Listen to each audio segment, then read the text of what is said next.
Welcome all sports fans, YouTubers, Facebookers, all social media across the nation. This is Uneducated Sports Talk, and I'm your host, Clayton.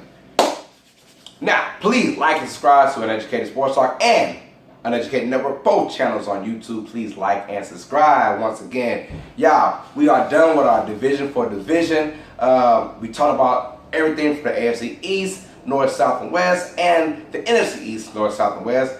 Gave my predictions on records. Now, let's talk about actual predictions on the season. And I gave out my Super Bowl champions and my playoff, all that stuff is going on right here. So we're going to talk about MVPs and Rookie of the Years and all that in this right here. So let's get down to it. This is going to be a great season. The season's only 2 days away. Thursday night, we have the Falcons at the Philadelphia Eagles. It's going down, first game of the season. NFL is back, and it is always the best time of the year. No doubt about that. So if you haven't seen my predictions on records, please go back to see each and every one else's division and see where I got them placed at. We got a lot of good teams this year, a lot.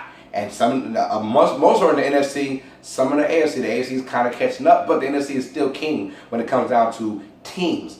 And there won't be this one singular sorry team. I really think the Cleveland Browns are going 7-9 this year. I think they have the talent for the first time in a long time to actually do that. And if the Browns go 7-9, I don't see any team, maybe a few teams, maybe one team lose 4 games. That's it. I think everyone will have 5 wins or more this season, except for outside for one team. I forgot what it was. I want to say Arizona Cardinals, I think, but I forgot. But just go back and check and see if you want to know teams' records and how I feel about that team going into this season.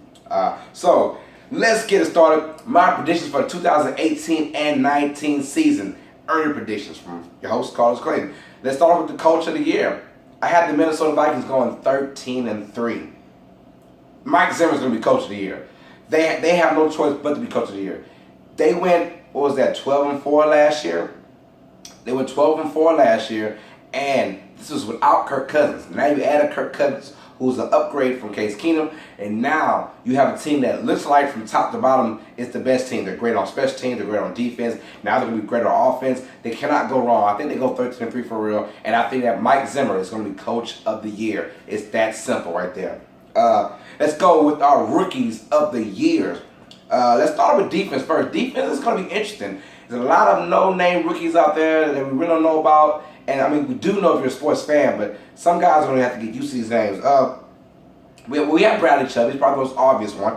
And then we have Raekwon Smith from the Bears. Well, Bradley Chubb plays for the Broncos. And then we have Josh Jackson for the Green Bay Packers. Those kind of guys. I have Josh Jackson actually winning Defensive Rookie of the Year, cornerback from Green Bay. He's going to make some spectacular plays, I think, this year. The Green Bay Packers have tried every single year pretty much to get a cornerback who fits their skills. I think Josh Jackson is probably one of the best cornerbacks, young ones in the game. If everything goes right, he's a top-tier cornerback. And I think he's going to make a lot of plays this year. I have Josh Jackson winning Defensive Rookie of the Year, cornerback from the Green Bay Packers. Let's go Offensive Rookie of the Year.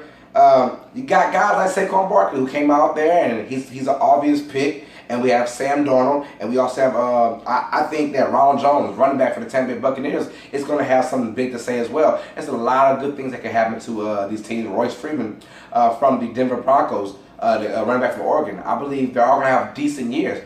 But the quarterback, Sam Darnold, he's going to be a starter, and he'll play the whole entire season, barring injury. He's going to be the starting quarterback for the New York Jets. And I think just because of the yardage and, if you play decent, and say the Jets go 7-9, 8-8, something like that, he will win Offensive Rookie of the Year.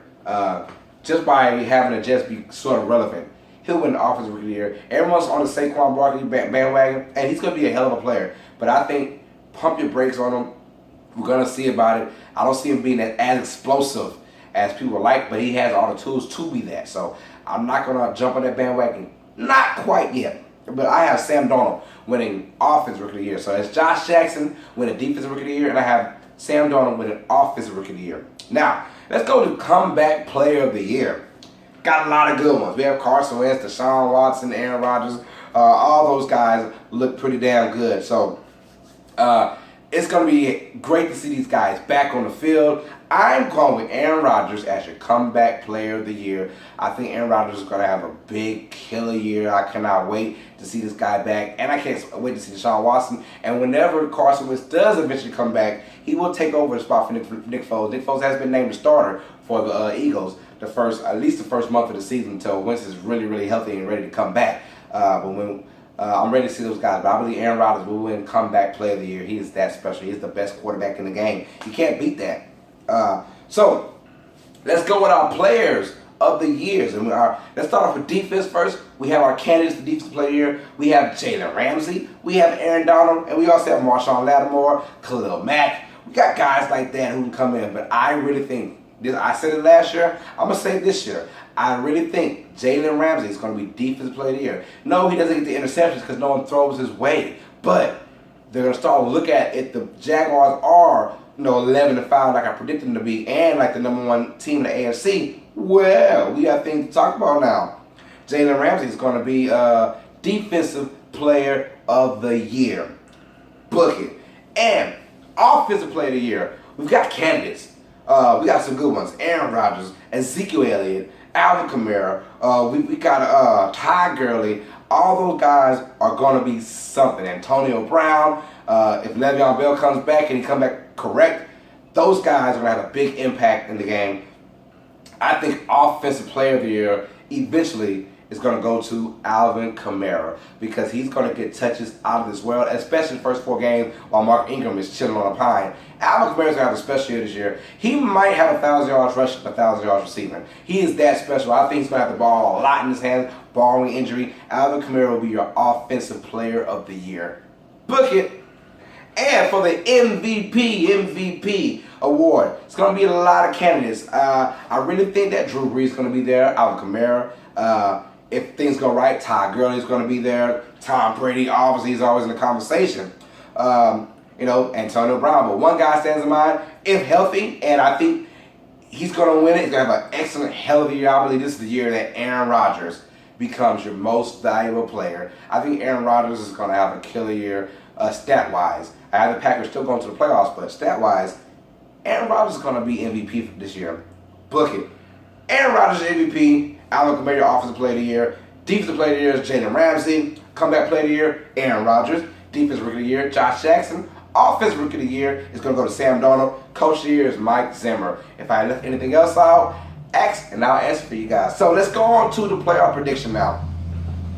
In the NFC, I go through 1 through 6. Your #1 seed is going to be Minnesota Vikings. #2 is going to be New Orleans Saints. The #3 seed is Philadelphia Eagles. The #4 seed is going to be Seattle Seahawks. The #5 seed, Green Bay Packers. And the #6 seed, the Dallas Cowboys. I have that in order. So NFC is stacked. It's always going to be stacked.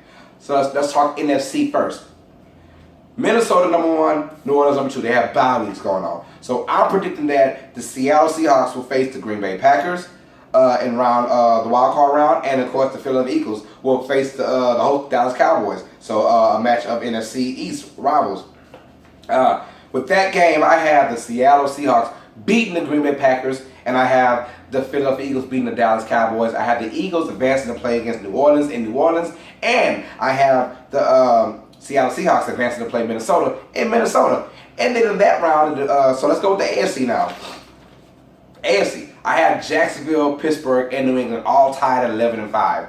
I think Jacksonville's going to win out. They have both games at home. I think they'll beat both Pittsburgh and New England and secure #1 seed. So I have Jacksonville Jaguars at #1 and the Pittsburgh Steelers beat New England in Pittsburgh this year. I have Pittsburgh with the #2 seed. I have New England #3 seed. The Oakland Raiders win the division, so the #4 seed. Have the Houston Texans at #5 and the Baltimore Ravens at #6, just squeaking in. So let's start off with the AFC. So obviously Jacksonville and Pittsburgh are both going to be bye weeks. Now hear me out. I have the 4 and 5 seed, the Raiders and the Texans. I have the Texans beating the Oakland Raiders by that much, pretty much. And then I have, drumroll, the Baltimore Ravens beating the New England Patriots to advance as well. That's crazy, but when Baltimore's in the playoffs, things happen. The 6 seed beats the 3 seed, so that means the Ravens will face the Jacksonville Jaguars. I have the Texans playing against the Steelers. So in the NFC, Minnesota versus Seattle, I have Minnesota beating Seattle, moving on to the conference championship. And I have the New Orleans Saints beating the Philadelphia Eagles to move on to the conference championship as well. So Minnesota versus New Orleans in the NFC Championship. And the AFC, I have the Baltimore Ravens upsetting the Jacksonville Jaguars as well. They move on to the conference championship. And I have the Houston Texans upsetting the Pittsburgh Steelers to move on to the conference championship. So it's Baltimore versus Houston. Baltimore at Houston, and we have New Orleans at Minnesota. NFC Championship, I have the New Orleans Saints defeating the Minnesota Vikings to advance to Super Bowl 53 to play in Atlanta. And who are they going to meet? I had the Baltimore Ravens beating the Houston Texans in the AFC Championship. I got New Orleans versus Baltimore, and guess what? Call me a bandwagon all you want. I have a feeling, because last year I said New Orleans was going to stink the joint up, and they actually did good this year. So hopefully it's not the vice versa, but I really believe that New Orleans has the best team in the NFL besides the Vikings. But when it comes down to it, who would I choose in the playoff format? NFC Championship? It's in Minnesota, but I'm going with the New Orleans Saints. So I have the New Orleans Saints winning the Super Bowl 53. New Orleans versus Baltimore. I think Joe Flacco gets it done in the playoffs, and I think that they come up short against the Saints. It's going to be a hell of a season. That is my opinions. I have the New Orleans Saints winning the Super Bowl. Call me a bandwagon all you want. I have a gut feeling about this team. This team is like right for everything. So that being said, comment down below. How do you feel about New Orleans versus Baltimore in the Super Bowl? Is that a great pick? I'm telling you, Baltimore gets in there. A scary team. They have a great defense as it is, and I'm excited to see what they bring to the table for this year. In New Orleans, all that weaponry they have, and then when England comes back for week 4, they might be 3-1, 4-0. You never know. England on a roll. So I'm excited about this season. Let me know how you guys feel about all the awards I gave out and the playoff picture. Who do you leave out in the playoffs? Who do you want to see in the playoffs? Who do you think is going to win the Super Bowl? Comment down below. Like and subscribe on Uneducated Sports Talk and Uneducated Network. So that being said, I'm your host, Clayton. All sports fans, you guys know what time it is. Stay smart. Stay uneducated. Peace. Who that? To that. I'm out.